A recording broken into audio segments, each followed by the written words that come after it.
Hey, what's up? In this video, we want to solve this equation here.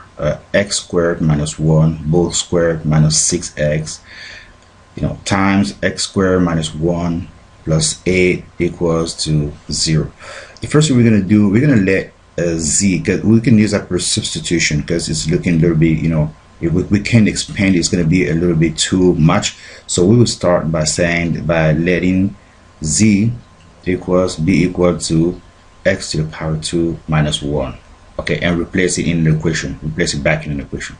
So that's going to give us z to the power 2 minus 6z plus 8 equals to 0. And now we will work out this equation by substitution, by completing the square or whatever you want. So this is going to give us, we say it's z to the power 2 minus 6z, and let some space here for that. So, and here, this is what we need to complete the square. We're going to take this down, take the half of it, minus 6.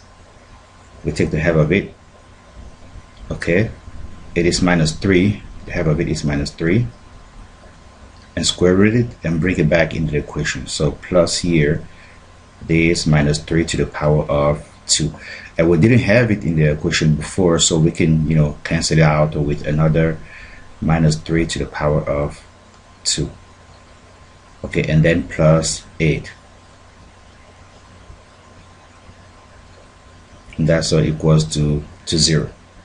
So we've completed the square. Now what we got to do is that this here, this here from here to there, it's a perfect square, and we know what it is, so we can write it down by saying it is here z minus 3 to the power of 2. That's what it is, okay, because it's here plus 9, okay, and the remaining term would be this one here. There's going to be minus 9 plus 8, and this is equal to 0. So we can continue here. Let's say it's going to be z minus 3 squared minus 1 equals to 0, and we will add plus 1 on both sides, plus 1 here and plus 1 there. That's going to give us in this case z minus 3 to the power 2 equals to 1. We can square root it here. With square root it, we're going to have z minus 3 equals to plus minus 1, right? And then pass minus 3 to the other side, then it gives us z equals to, so we're gonna have two solutions. Ones we're gonna have 3 minus 1, and the second solution will be z equals to 3 plus 1.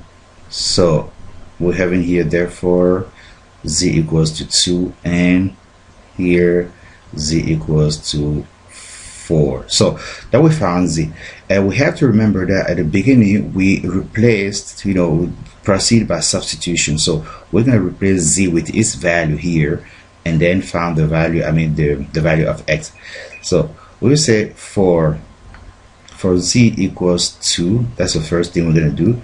We're going to have 2 there, 2 here, equals to x to the power 2 minus 1. And we pass minus 1 to the other side. It means that we're going to have here 3 equals to the square root of 2, and we square root it. That means we're going to have here x equals to plus minus the square root of 3, which is equal to plus minus 171.73 or something like that, okay. And now for the second one, for z equals to 4, we will have 4 equals to x to the power of 2 minus 1, and we passed minus 1 to the other side here. That's give us 5 equals to the square root of 2. This means that x, when we square root it here, will be equal to the square of plus minus, of course, when we square root, plus minus square root of 5, which is 220 something, plus minus 2.2, I don't know, 3 or something like that, okay. These are the solution to our equation here. Got this one here, and so there are 4 of them. So I can write solution to our equation. The solution to our equation are the solutions to the equation are,